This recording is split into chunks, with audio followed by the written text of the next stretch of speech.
여러분 안녕하십니까, 권순알입니다. 이준석 전 국민의힘 대표의 현재 법률적 신분은 성접대 무고죄와 관련된 피의자 신분입니다. 이미 경찰 조사를 거쳐 검찰에 송치된 상태입니다. 이와 관련해 검찰은 조만간 이준석을 소환 조사할 것으로 보입니다. 이 사건의 그동안 경과부터 한번 살펴보도록 하겠습니다. 기억하시는 시청자들도 많으시겠지만 지난 2021년 12월 27일 가로세로 연구소 가세연은 이준석이 김성진 아이카이스트 대표로부터 박근혜 정부 시절인 2013년 7월 11일과 같은 해 8월 15일 두 차례에 걸쳐서 성접대를 받았다는 내용의 방송을 했습니다. 이 유튜브 방송이 나간 뒤 이준석은 가세연이 허위사실로 자신의 명예를 훼손했다면서 2021년 12월 29일 가세연의 당시 김세희 대표와 강용석 소장을 명예훼손죄로 경찰에 고소한 바가 있습니다. 이에 대해 김성진 아이카이스트 대표의 법률 대리를 맡은 강신업 변호사는 이준석이 김성진 대표로부터 성상납을 받은 게 명백한 사실인데도 오히려 김세희와 강용석을 명예훼손죄로 고소한 것은 무고에 해당한다며 지난해 8월 4일 이준석을 무고죄로 고소했고, 해당 사건은 서울경찰청에 수사를 거쳐서 지난해 10월 서울중앙지검에 기소 의견으로 송치된 바가 있습니다. 반면 이준석이 가세연 멤버들을 고소한 사건과 관련해서는 가세연 멤버들에게 무혐의 결정이 내려졌습니다. 이준석의 성접대 성상납 의혹 관련 내용은 그 자체는 공소시효가 지나서 처벌 대상이 안 된다, 이렇게 경찰에서 결론을 내렸지만 바로 이 건, 그러니까 이준석이 가세연 멤버들을 허위사실로 자신의 명예를 훼손했다고 고소한 사건에 대해서 가세연 멤버들은 무혐의 결정이 내려졌고, 반면 강신업 변호사가 이준석이 가세연 멤버들을 고소한 것은 무고죄에 해당한다고 고소한 사건은 이준석에 대해서 혐의가 인정돼서 경찰에서 검찰로 송치된 것입니다. 따라서 경찰의 수사 결론은 이준석의 성상납 성접대 사실은 팩트다. 따라서 이준석이 가세연 멤버들을 고소한 것은 무고죄에 해당한다는 것이 경찰의 결론이고, 그 의견으로 검찰로 넘어가서 검찰의 수사를 기다리고 있던 상황입니다. 경찰로부터 이준석 사건을 송치받은 검찰은 최근 본격적인 수사를 벌이고 있습니다. 먼저 이준석의 대전 성접대 성상납 의혹과 관련해 당시 이준석에게 실제로 성접대를 제공한 당사자로 알려진 장 모 씨를 최근 조사했습니다. 이어서 다음 주 화요일, 그러니까 6월 20일에는 김성진 아이카이스트 대표를 참고인 자격으로 검찰에 불러서 조사할 것으로 보입니다. 장 모 씨에 이어서 김성진 대표까지 조사가 마치면 이준석에게 성접대 성상납을 했다고 밝히고 있는 즉 핵심 인사들에 대한 조사는 모두 끝나게 됩니다. 그러면 이어서 이 사건의 피의자인 이준석의 소환이 초읽기에 들어갔다는 그런 관측이 나오고 있습니다. 검찰의 한 관계자는 통상적으로 경찰이 기소 의견으로 검찰에 송치한 주요 사건의 경우 피의자를 최소한 한 차례라도 불러서 조사한 뒤에 결론을 내린다, 이렇게 밝히고 있습니다.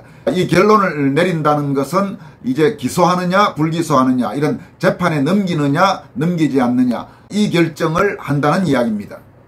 핵심 참고인인 김성진 대표의 검찰 참고인 조사와 관련해서 강신업 변호사는 서울중앙지검으로부터 김성진 대표에 대한 참고인 출석 요구서를 받았다고 밝혔습니다. 김성진 대표에게 통보된 출석 요구서에는 이 사건과 관련해 참고인으로 문의할 일이 있으니 서울중앙지검으로 김성진 대표가 출석해 주기 바란다고 명시되어 있다고 합니다. 그러면서 이 조사는 약 4시간 정도 걸릴 것으로 예상된다, 이렇게 검찰은 밝혔습니다. 또 김소연 변호사도 2023년 6월 20일 오후 2시 서울중앙지검에서 김성진 대표에 대한 참고인 조사가 예정되어 있다고 공지했습니다. 김소연 변호사는 김성진의 대리인인 강신업, 김소연 변호사가 당일 오후 1시 반 서울중앙지검 앞에서 브리핑을 할 예정이라고 밝혔습니다. 그러니까 지금 6월 20일 오후 2시에 서울중앙지검에서 김성진 대표가 참고인 자격으로 출석해서 이준석에게 성상납을 제공한 그런 사실 등을 검사 앞에서 다시 밝힐 예정인데, 그 출석에 앞서서 그 직전인 1시 반에 이번 사건의 김성진 대표 측 변호인인 강신업 변호사와 김소연 변호사가 서울중앙지검 앞에서 기자들에게 사건 관련 브리핑을 한다는 것입니다. 김소연 변호사는 그러면서 국민의힘은 성상납 무고 혐의로 검찰 조사를 받게 된 10년째 청년정치 호소인 신분인 이준석과 같이 가야 한다는 김가람 최고위원도 징계하길 바란다라고 촉구했습니다.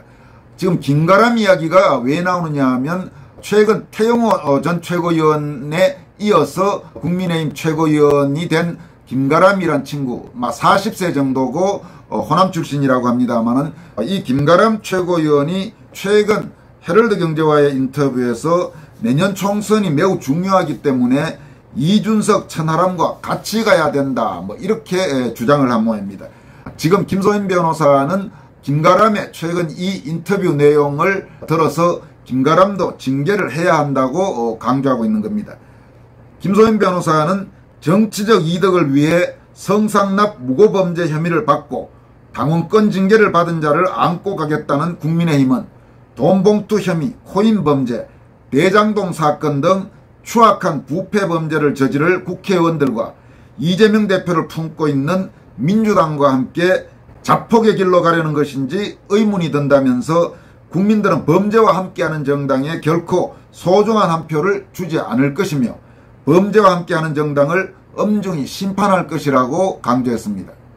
김가람의 이 같은 최근 발언과 관련해서는 자유대한호국단의 오상종 단장도 따끔한 일침을 가했습니다. 오상종 단장은 김가람 최고위원에게 이준석이 성상납 의혹으로 징계받고 무고 혐의로 검찰에 송치된 건 세대 차에서 오는 간극이 아니라면서 분위기 파악이 안 되면 나대지 말고 찌그러져 있으라고 통렬하게 질타했습니다. 아마 김가람이 헤럴드 경제 인터뷰에서 세대 차이 운운한 그런 말을 한 모양이죠. 참으로 황당한 소리라고 하지 않을 수 없습니다. 김가람은 오상종 단장 말대로 사태 파악이 제대로 안 되면 그냥 찌그러져 있기 바랍니다. 지금 여기서 이준석을 비유하고 나서면 김가람 씨도 바로 골로 가는 수가 있다는 점을 경고하지 않을 수 없습니다. 또 이준석과 관련해서 강신업 변호사는 최근에 이준석이 내년 4월에 국회의원 후보로 출마해서는 안 되는 이유를 법률적, 정치적, 논리적으로 다룬 이준석 흑서 성격에 거부해야 할 미래라는 제목의 책을 김성진 아이카시드 대표와 공동 집필에 출간했다고 밝혔습니다. 강신업 변호사는 이준석 전 대표가 성접대 사실을 부인하는 이상 내년 총선 과정에서도 계속 거짓말을 할 것이고, 이는 공직선거법상의 허위사실 유포로 처벌의 대상이 된다는 게 이 책의 핵심 내용이라고 설명했습니다. 강 변호사는 또 거부해야 할 미래는 이준석의 저서인 거부할 수 없는 미래에 대한 전면 반박성 성격의 책이라면서, 따라서 이준석 흑서답게 첨단 AI 챗 GPT를 저자로 초대해 이준석의 성접대 사실을 냉철히 평가하고 꾸짖도록 했으며, 전효옥 전 의원, 가로세로 연구소 김세희 대표, 김소연 변호사 등도 그 뜻에 동참해 같이 이준석을 꾸짖은 종합선물 세트라고 소개했습니다. 다음으로 살펴볼 내용은 최서원 씨, 옛날 이름은 최순실 씨였죠. 최서원 씨의 딸인 정유라 씨가 어머니인 최서원 씨의 사면을 호소하는 내용의 글을 자신의 SNS에 올렸습니다. 정유라 씨는 이 글에서 이제 본격적으로 어머님 사면을 위해 행동해 보려고 합니다라면서, 아프신 저희 어머니는 이 여름을 교도소에서 버티실 체력이 없습니다. 딸년이 되어서 어머니를 교도소 안에 고생하시게 두고는 어찌 희희낙낙 자식들과 여름을 날 수 있을까요? 라고 말했습니다. 정유라 씨는 이어서 이 쓸모없고 부질없는 목숨 하나 어머니를 위해 못 내놓겠습니까? 자식 하나 잘되게 하자고 저 안에서 7년간 고생하시는데 재산도 학위도 모두 빼앗겼지만 돌려받고 싶은 건 어머님 한 분뿐입니다. 어머님만 돌려주시면 조용히 어머니를 모시고 살겠습니다. 라면서 현재 소위 말하는 국정농단 사건에 사면받지 못하신 분은 저희 어머님 한 분뿐입니다. 이재용 부회장님도 박근혜 전 대통령님도 사면되셨건만 일반인인 저희 어머님은 여전히 교도소 아니십니다. 라고 말했습니다. 정유라 씨는 이어서 어머니를 교도소에 보내고 등 따시고 배불러봐야 가슴이 천갈래 만갈래 찢어지고 피눈물이 나는 하루하루일 뿐입니다. 부디 어머니를 선처해 주시길 대통령님과 모든 분들께 눈물로 간청드립니다. 부디 저를 제외한 유일한 가족인 할머니를 기다리는 어린 제 자식들에게 자비를 베풀어 주세요. 제게 유일하게 남은 제 자식들과 어머님을 위해서라면 저는 죽어도 좋습니다. 라면서 평생을 불효녀로 살아온 이 못난 딸년에게 효도할 수 있는 기회를 한 번만 주시길 간절히 바랍니다. 라고 호소했습니다. 정유라 씨의 이 같은 호소가 아니라도 이제 최서원 씨도 사면에서 풀어줄 때가 됐다고 생각합니다. 정부는 이제 가급적 빨리 최서원 씨를 사면에서 풀어주는 결단을 해주길 바랍니다. 여기까지 하겠습니다. 고맙습니다.